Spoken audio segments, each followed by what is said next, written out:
자, 여러분 안녕하십니까. 2025년도 유통관리사 2급 제2과목 3권 분석 진행해 보도록 하겠습니다.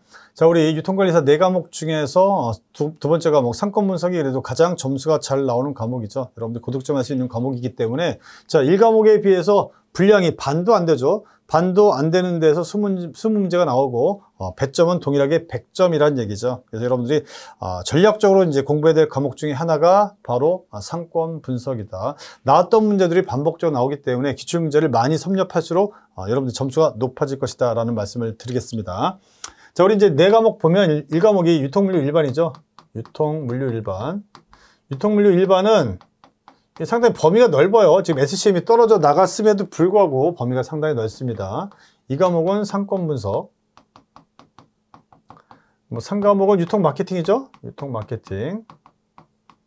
자, 유통 마케팅은 제 1과목이랑도 상당히 또 관련성이 높기 때문에 점수가 조금 나올 수 있는 과목이고요. 제 4과목이 유통 정보다. 유통 정보. 자, 여기 25문제. 자, 여기 20문제, 25문제, 20문제 이렇게 나오죠. 총 90문제, 90문제를 100분 안에 풀어야 된다라는 얘기입니다. 자, 우리 1과목 이미 공부했지만 유통물류 일반은 내용이 상당히 많아요. 테마가 무려 32개 정도 되죠. 거기에 비해서 두 번째 상권 분석은 테마가 한 15개밖에 되지 않는다는 얘기죠. 반밖에 안 돼요. 그 중에서도 SCM에 관련된 부분이 여기로 넘어갔죠. 여기로 넘어갔습니다. 유통 정보가 최근에 상당히 난이도가 높았습니다. 난이도가 높았다라는 건 시험 문제 자체가 어려웠다라는 것보다도 자, 20문제 중에 한 7, 8문제가 신조어예요. 신조어. 최근에 유통 정보와 관련된 새로운 용어들이 막 빈번하게 나오고 있는데 그런 것들을 묻고 있다는 얘기죠. 용어의 정의가 매우 어려워서 못 푸는 거죠. 그러다가 2024년도 되면서 자, 유통물류 일반에 관련된 내용 중에서 ERP 그 다음에 SCM, 서플라이 체인 매니지먼트죠. 요거 관련된 내용이 유통 정보로 넘어갔고요. 유통 마케팅에는 새로 디지털 마케팅이 새롭게 들어갔죠. 그러면서 자, 3과목에 있는 내용들 중에서 또 일부 자, CRM에 관련된 부분, 고객 충성도에 관련된 부분이 이제 정보 시스템적인 내용들이 유통 정보로 들어갔다는 얘기죠. 그래서 앞으로는 유통 정보에 관련된 문제들도 좀 이런 문제들이 좀 출제되면서 조금 어떻게 난이도가 좀 조정이 되지 않겠느냐라는 생각이 듭니다. 여하튼 간에 우리는 과락 없이 평균 60점이 합격하는 것이죠. 이때 상권 분석이 상당히 중요한 역할을 한다. 얘는 80점에서 한 90점 정도. 100점 맞는 사람도 제가 많이 봤다는 얘기입니다. 유통 마케팅도 한 70점대는 충분히 맞을 수 있겠죠. 두 과목에서 점수를 따셔가지고, 자, 여기는 60점 기본. 자, 여기서는 뭐 50에서 60 맞으시면 충분한 점수로 합격을 할 수가 있다라는 거죠. 거기에 중요한 역할을 하는 게 바로 상권 분석이다. 이런 말씀을 드리겠습니다. 자, 2024년도 상권 분석 출제 분석을 한번 해보도록 하겠습니다. 20문제요, 20문제.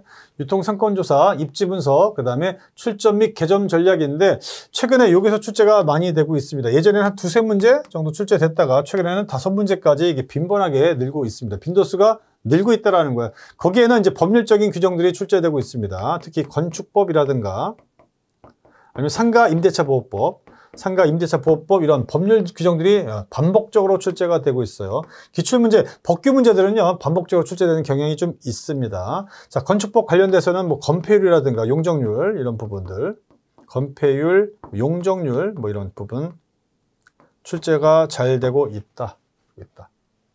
자, 이 챕터가 3개밖에 안 되죠. 3개밖에 안 되고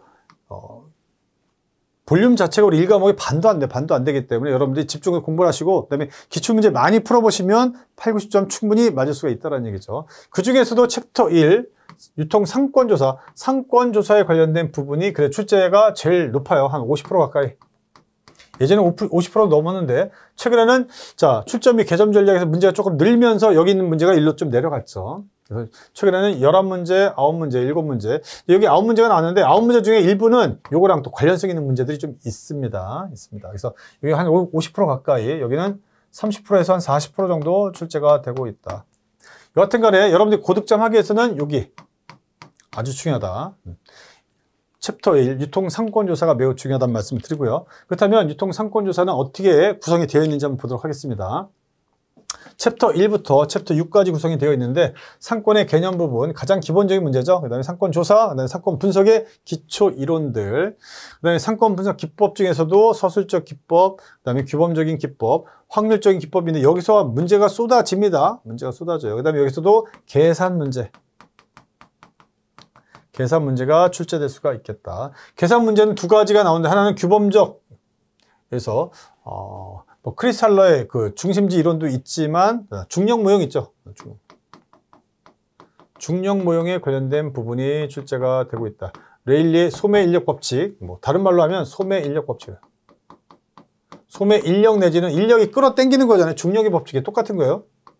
소매 인력 법칙 내지는 중력 모형 이런 것들이 출제가 되고 있고 계산 문제로 출제가 됩니다. RA분의 RB는 PA분의 PB 곱하기 DB DA의 뭐 제곱 이런 공식이 있어요. 요거를 암기를 해 주셔야 된다라는 거죠. 이런 문제 출제될 수 있고 또 하나 확률적 기법 중에서 허프 모형 아주 빈번하게 계산 문제로 나오는 부분인데 상당히 쉽습니다. 상당히 쉬워요. 공식을 보면 상당히 어려운 것 같은데 계산 문제를 풀어보면 매우 쉽다.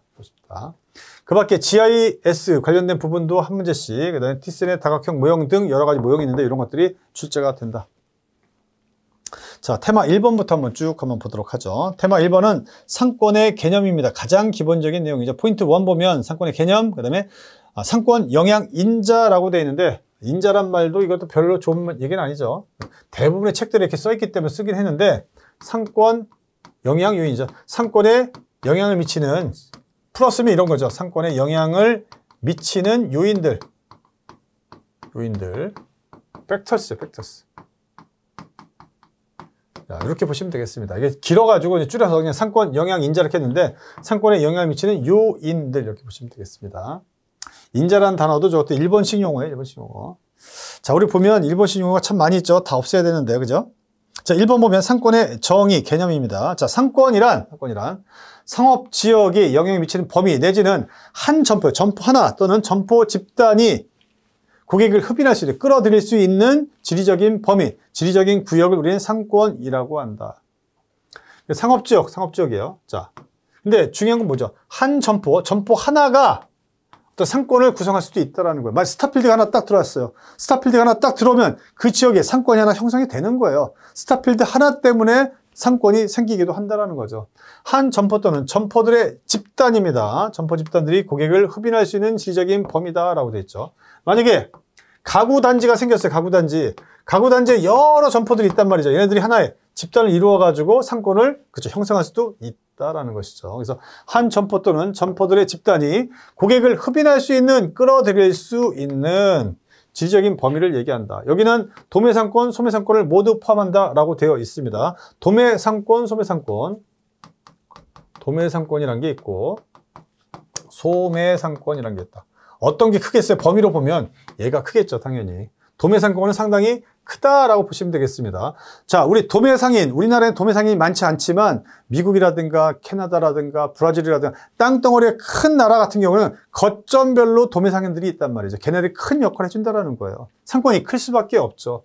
우리나라 같이 땅덩어리가 작은 나라 같은 경우에는 소매상인들이 파워 리테일러로서 역할을 해준다라는 것입니다. 그래서 소매상권이 훨씬 더 작다. 소매상권이 좀 작다라는 얘기. 예를 들면 이런 것들도 있었잖아요. 우리 편의점, 동네 편의점 있잖아요. 편의점 상권은 조금의 동네 상권이에요. 동네 상권. 좀 작단 말이죠. 이 정도로 이해해 주시면 되겠다. 자, 니은번 보면 상권은 교환을 통한 상거래에 힘이 미치는 범위다. 레인지라는 단어예요. 레인지. 요거 체크. 자, 거래 대상이 정주하는 배후지와도 같은 개념이다. 배후지도 상권이고 그 다음에 상권은 어떤 레인지, 범위로서 나타난다. 일정 범위로서 나타나는 거예요. 반면 입지, 로케이션이라는 게 있습니다. 입지는 상권 내지 특정 부지의 한 지점을 얘기한다. 한 지점. 자, 한 상권이 있습니다. 상권인데 여기 봤더니 사거리가 있어요. 사거리 한 귀퉁이 뭐가 들어가 있어요? 여기 편의점이 들어가 있다는 얘기죠. 편의점. 자, 편의점 자리 있잖아요. 편의점 자리. 목이 좋다라고 하죠. 요 목을 갖다 우리 뭐라고 한다? 입지라고 한다. 입지. 영어로 로케이션이라고 한다. 이렇게 한 지점. 지점이 포인트예요. 포인트. 이거는 포인트를 얘기하는 것이고, 자, 상권은 범위야, 범위. 레인지로 얘기한다. 레인지. 그래서 입지는 상권. 자, 입지는 점이요, 포인트요. 거기서 상권은 레인지로 나타낸다라는 것도 알아두시고, 상권은 배후지와도 같은 개념이다. 같은 개념. 요거 중요합니다. 니은번 별표. 자, 디귿번에 보면 상권은 매출액, 그 다음에 고객 흡입력에 따라서 1차, 2차, 3차 상권으로 구분할 수가 있다라는 거 뒤에서 한번 보도록 하겠습니다. 자, 릴번에 보면 상권의 형태는 원형이 아니라 아메바와 같은 부정형 형태, 이것도 한 3번 정도 출제가 됐습니다. 부정형 형태다. 상권이 우리 일반적으로 이렇게 동그랗게 그리는데 동그란 상권은 없어요. 없어요. 동네마다 다 다르게 생겼죠. 뭐 이렇게 생긴 데도 있고, 이렇게 생긴 데도 있고, 그죠? 이렇게 생긴 데도 있고, 어떻게 보면 비슷하게 동그라미 이렇게 비슷하게 생긴 데도 있단 말이죠. 부정형이에요, 부정. 그때그때 달라요. 동네마다 다르다라는 얘기죠. 그래서 아메바와 같이 생겼다. 아메바는 그때그때 모양이 달라지잖아요. 뭐 이렇게 생기기도 했고요. 아메바 있죠? 단세포. 어떨 때 이렇게 길게 생기기도 했죠. 그때그때 달라요. 달라요. 상권의 형태는 원형이 아니라는 거예요. 물론 원형처럼 생긴 것도 있어요. 방사형으로 생긴 데도 있습니다. 안산에 갔더니 거기는 방사형으로 생겼어요. 그렇죠? 큰 도로를 중심에, 로터리를 중심에 해가지고 방사형으로 이렇게 생긴 데도 있었다. 제가 이런 걸 봤죠. 봤습니다. 하지만 일반적으로는 부정형 형태다. 시험에 나왔던 지문입니다.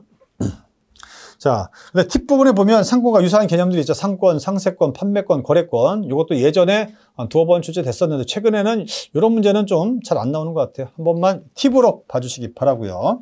자, 동그라미 2번에 보면 상권에 영향을 주는 요인들. 아까 상권 영향 인자라고 했잖아요. 이걸 풀어서 쓰면 이렇게. 상권에 영향을 주는 요인들. 이 어차피 이게 다른 책들이 이렇게 많이 써놨기 때문에 저도 이렇게 쓰긴 했지만 풀었으면 상권에 영향을 주는 요인들이다. 여러 가지가 있다는 얘기죠.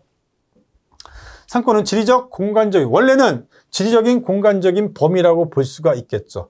상권이라고 해서 눈에 딱 보이지는 않는 거예요. 어떤 추상적으로 보는 거죠. 이렇게 딱 그려져 있지는 않잖아요. 우리가 이 정도가 상권의 범위다라고 추정을 하는 거죠. 자, 지리적인, 공간적인 범위뿐만 아니라 사회적, 행정적, 경제적 여건에 따라서 영향을 받는 가변적이고 아주 신축적이다. 그때그때 달라요. 우리 상권이 있는데, 자, 여기 옆에 지하철이 들어왔어, 지하철 2호선, 2호선 신설역이 하나 생겼습니다. 그러면 상권의 범위가 이만큼 더 커질 수도 있다라는 거예요. 근데 때에 따라서는 이 주변에 화장터가 들어와서 화장터가 들어가면 상권이 쪼그라들 수도 있다라는 거죠. 축소될 수도 있고 확장될 수도 있다. 그때그때 달라요. 그래서 매우 가변적이고 신축적인 개념이다. 그렇기 때문에 현재뿐만이 아니라 장래 후보지, 장래 어떻게 변할지 이런 것들도 고려를 해야 된다. 니은에 보면 상권의 범위는 점포의 크기. 자, 점포의 크기도 상권의 범위에 영향을 미치겠죠. 점포의 크기. 자, 조그만 동네에 있는 편의점의 상권의 범위랑, 그쵸? 아까 말씀드린 스타필드가 있어요. 스타필드랑 어때요? 상권의 크기가 다를 수밖에 없는 거예요. 이거는 동네 상권. 이거는 지역 상권으로 이렇게 커진다라는 것이죠.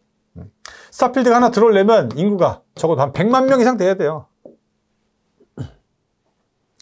상권의 범위는 점포의 크기, 점포의 업종이나 업태에 따라서도 달라지겠죠. 업종, 업태에 따라서 슈퍼마켓이랑, 그렇죠? 다르겠죠? 랄라블라가 들어왔어요. 상권이 조그매요. 거기에 비해서 대형 마트가 들어오거나, 그렇죠? 아니면 전문 상가가 들어오거나 하면 커지겠죠. 상권의 범위가 커진다. 상가의 밀집도, 그 다음에 접근성뿐만이 아니라 상품의 구색, 가격대, 고객의 라이프 스타일 등등에 다 영향을 받는다. 이건 다 뭐야? 오프라인이죠, 오프라인 매장에 한정해서 그렇다. 디귿번에 보면 경쟁 상권의 위치와 규모, 지역의 인구 밀도, 이것도 상당히 중요한 역할을 하죠. 교통 여건, 아까 제가 말씀드렸지만 지하철이 하나 들어오느냐 안 들어오느냐에 따라서 상권의 범위가 달라집니다. 상권의 범위에 영향을 미친다. 그 다음에 소비재를 기준으로 하는 상권의 범위도 나와 있는데, 소비재, B2C죠? B2C. 자, 소비재라고 합니다. 소비재는 크게 보면 세 가지, 네 가지까지 들어갈 수 있는데, 편의품이라는 게 있고,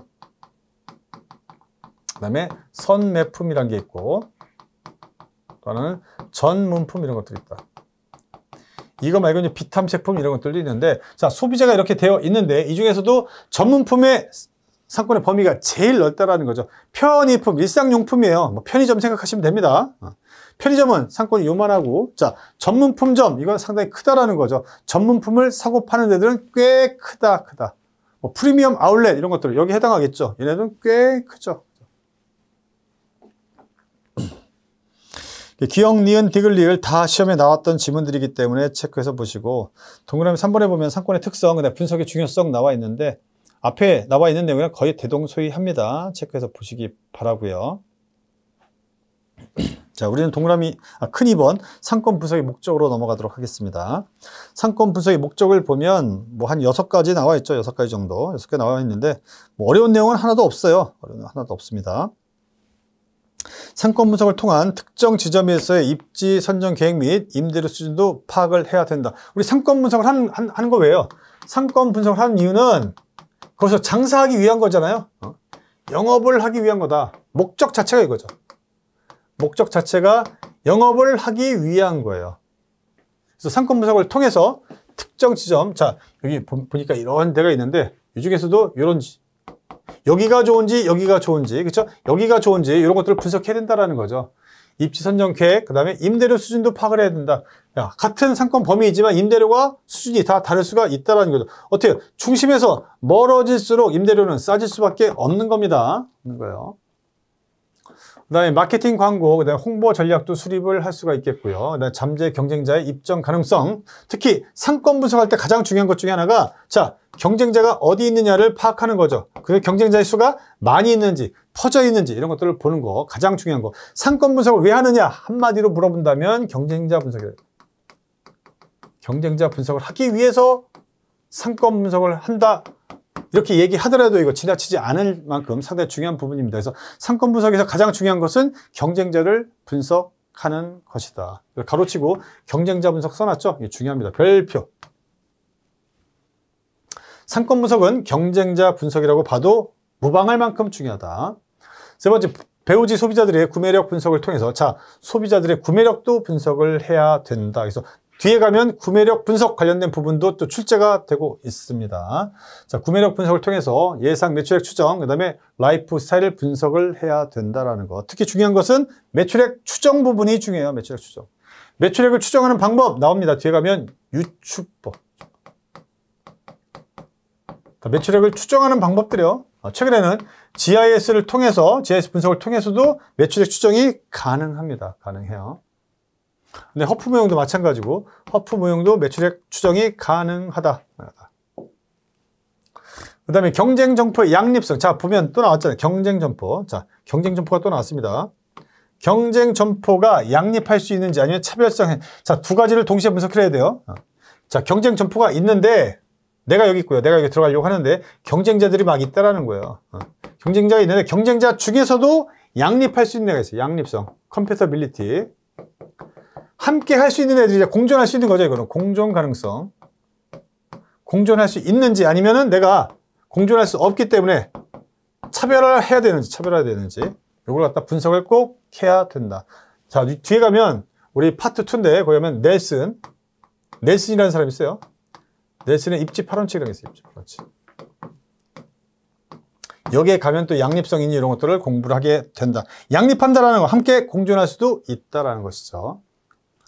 자, 업종 선택의 기준 마련 목적, 그 다음에 경제적, 그 다음에 행정적인 규제 검토를 통한 점포 입지 가능성 확인 이런 것들이 나와 있습니다. 아까 이제 양립성이 나왔으니까 한번 더 부연 설명 드리면, 제가 어떤 지역에 갔더니 여기 백화점 있어요. 백화점. 롯데백화점 이렇게 있습니다. 백화점 주변에 여기 큰 대로를 끼고 건너편에 뭐가 있냐면, 자, 여기는 뭐예요? 무슨 아울렛이 있어. 아울렛. 대형 아울렛이 있습니다. 자, 여기는 롯데백화점이고 대형 아울렛이 있어요. 근데 얘네들 어때요? 양립할 수 있어요. 양립할 수 있습니다. 양립 가능성이 있다라는 거죠. 얘는 어때요? 전문품, 그 다음에 고가의 물품이죠. 고가의 물품을 파는 반면 이 아울렛은 어때요? 상설 할인 매장이잖아요. 저가 물품 파니까 그 지역에서 같이 공존하는 걸 제가 봤습니다. 대형, 그죠? 대형 마트, 대형 어떤 판매점들이죠. 대형 점포임에도 불구하고 얘네 공존하는 걸 제가 봤어요. 봤습니다. 나머지 한번 봐주시면 되겠고요. 네, 포인트 2로 넘어갑니다. 포인트 2에 가면 상권의 유형, 특징 등이 나와 있는데 그때 표가 하나 있습니다. 그 표를 잘 봐주시는 게 중요하겠다. 자, 상권의 유형 보시면 상권의 범위, 그 다음에 계층별 범위, 그 다음에 영업의 범위, 매출액 규모, 경쟁의 정도, 소비자 특성에 따라서 상권 유형이 분류가 된다라는 거예요. 라는 거. 이 표를 잘 보시면 되는데, 시험에 나오는 건 이런 것도 시험에 나오죠. 이것도 시험에 나온 적이 있고요. 그다음에 매출액 규모에 따라서 1차, 2차, 3차 이것도 출제된 바가 있고 이건 옛날이야 지금. 올드합니다. 아주 옛날에 출정이 됐는데 최근에는 잘 안 나오고요. 최근에 나오는 애들은 이런 애들이에요. 이런 애들. 근데 도심, 부도심, 근린주거 이거는 뭐 간단한 부분이니까 도심 상권이 제일 크겠죠. CBD라고 그래요. 센트럴 비즈니스 디스트릭트라고 합니다. 도심 상권이에요. 도심 상권. 중심에 있는 거죠. 자, 부도심 상권은 도심 상권을 갖다가 뭔가 보완하기 위한 것들이죠. 위성도시라고 보시면 되겠어요. 근데 근린주거 상권, 이게 동네 상권이죠. 동네 상권이다. 근린이라는 단어, 네이버후드. 근린이라고 되어 있는데 이거 인근이에요, 인근. 만약에 마트가 있으면 요 마트 근처에 있는 상권들을 얘기하는 것이죠. 자, 보면 두 번째는 계층별 구조입니다. 계층이 나눠져 있다라는 거. 하이얼레키라고 그러죠. 하이얼레키. 자, 지역상권이 가장 크죠. 지역상권. 총상권이라고 하기도 하고 광역상권이라고 한다. 이거는 뭐 출제자에 따라서 달라요. 지역상권 내지는 총상권 내지는 광역상권 가장 크다라고 보시면 되죠. 우리가 상권 분석을 하기 전에 제일 먼저 하는 게 뭐예요? 지역 분석이에요. 지역 분석. 지역 분석을 제일 먼저 하고 지역 분석 다음에는 상권 분석을 하는 거예요. 상권 분석. 상권 분석이 끝나면 거기에 따라서 입지 분석하는 거죠. 이걸 왜 하느냐? 내가 영업하기 위해서, 가게를 정하기 위해서, 그렇죠? 가게를 딱 찍기 위해서 내가 어느 지역 가가지고 장사를 할까, 영업을 할까, 요걸 하기 위해서 지역 분석을 하고 지역 분석에 의해서 상권 분석을 하고요. 아까 상권 분석 가장 중요한 게 뭐라고 그랬어요? 경쟁자 분석하는 경쟁자. 경쟁이 되는 놈들이 몇 명이나 있는지. 그 다음에 그때서 이제 입지 분석하는 거죠. 상권 분석 뭐라고 그랬어요? 이거는 레인지, 범위로 나타난다고 그랬어요. 한 점포 또는 점포 집단이 고객을 흡인할 수 있는, 끌어들일 수 있는 지리적인 범위예요. 그 범위가 어느 정도나 되는지 보는 거죠.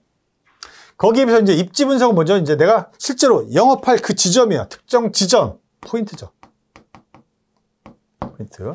입지 분석이 끝나면 이걸로 끝나는 게 아니죠. 경제성 분석을 해야 돼요. 경제성 분석, 그 다음에 행정적인 분석, 행정적인 규제. 내가 아무리 하고 싶어도 행정적인 규제가 강하면 못하는 거예요. 그 업종을 집어넣으려고 했는데 그 업종이 안 들어가는 경우도 있습니다. 있어요. 행정적으로 문제가 없는지, 그 다음에 경제적인 타당성이 있는지를 분석한다. 그래서 지역 분석, 상권 분석, 입지 분석, 경제성 분석, 그 다음에 행정적인 규제 분석을 하셔야 된다라는 거죠. 순서가 이렇게 진행되는 거예요. 이렇게. 그래서 지역 상권, 지구 상권, 그 다음에 개별 점포 상권이다. 자, 개별 점포 상권이 있어요. 개별 점포 상권. 요게 있는데, 요런 것들이 몇 개 모이면 지구 상권이 되는 거죠. 이런 지구 상권이 또 몇 개가 모이면 어때요? 요게 바로 상권이 된다. 지역 상권이 된다라는 거. 그래서 요거는 개별 점포 상권. 요거는 뭐냐? 요거는 지구 상권. 요거는 지역 상권이 되는 거죠. 지역 상권. 자, 개별 상권, 지구 상권, 지역 상권이다. 지역 상권이다. 그 다음에 영업의 범위에 따라서 상세권이라든가 판매권이라든가 거래권이라든가 얘네들은 상권이랑 유사한 개념들이죠. 상권과 유사한 개념. 아까 팁 1에 있었죠.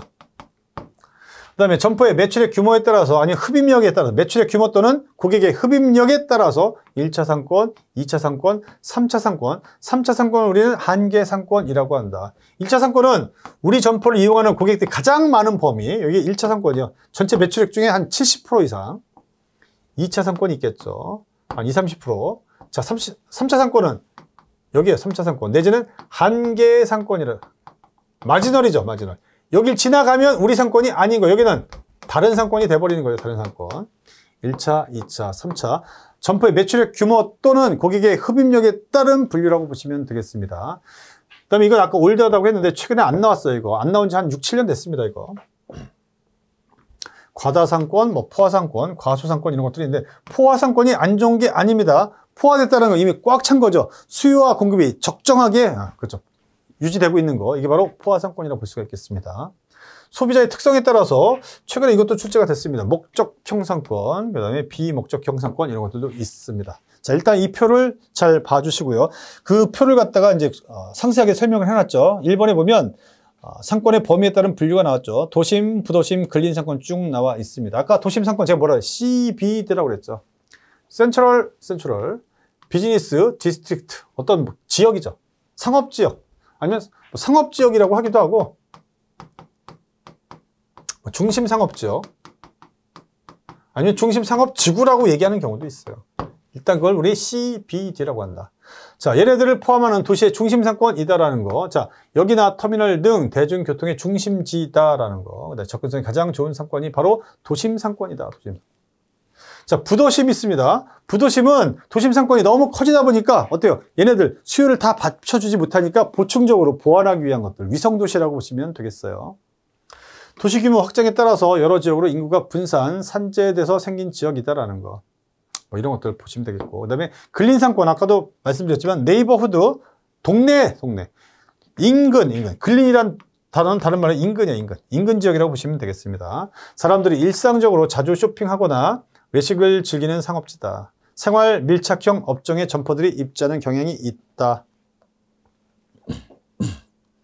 자, 1번, 2번, 3번 말고도 4번, 5번, 6번이 있는데요. 자, 우리 시험에서는 얘네들도 출제가 됩니다. 역세권에 대해서도 나오고, 아파트 상권에 대해서 나오고, 최근에 포켓 상권이라고 이것도 출제가 됐습니다. 자, 이거 보면 포켓이 뭐예요? 이렇게. 주머니잖아요, 주머니. 주머니에서 벗어날 수가 없죠. 물건을 집어넣으면 거기서 빠지지가 않는다는 얘기죠. 포켓 상권이라고 하기도 하고, 다른 말로는 항아리 상권이라고 그래요. 항아리 상권이라고 한다.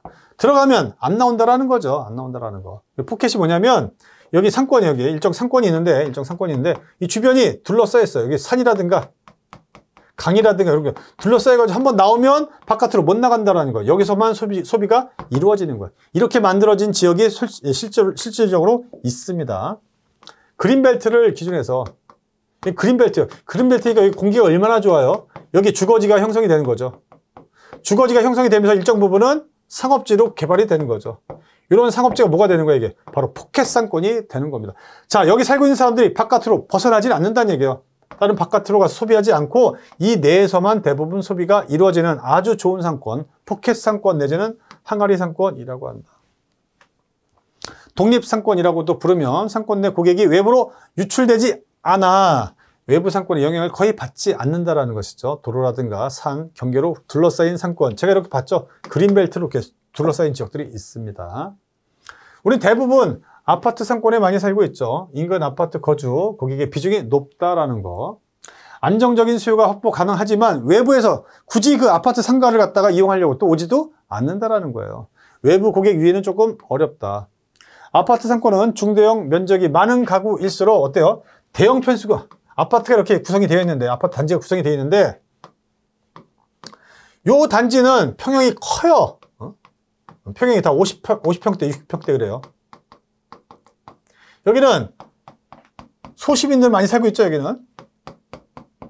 20평대. 20평대에서 뭐, 커야 30평대 이 정도까지. 자, 여기는 소비 수준이 다르다라는 거죠. 아파트 상권은 중대형 면적이 많은 가구일수록 단지 내 상가 이용률은 낮다. 얘네들 어때요? 바깥으로 가서 나간다라는 거죠. 얘네들은 대부분 안에서 소비를 한다라는 거. 이것도 나왔던 지문입니다. 자, 역세권. 우리는 지하철을 많이 이용하니까 역세권 상권도 있죠. 지하철이나 철도역을 중심으로 형성이 된다라는 거. 유동인구가 많다. 특히 중요한 단어는 유동인구다.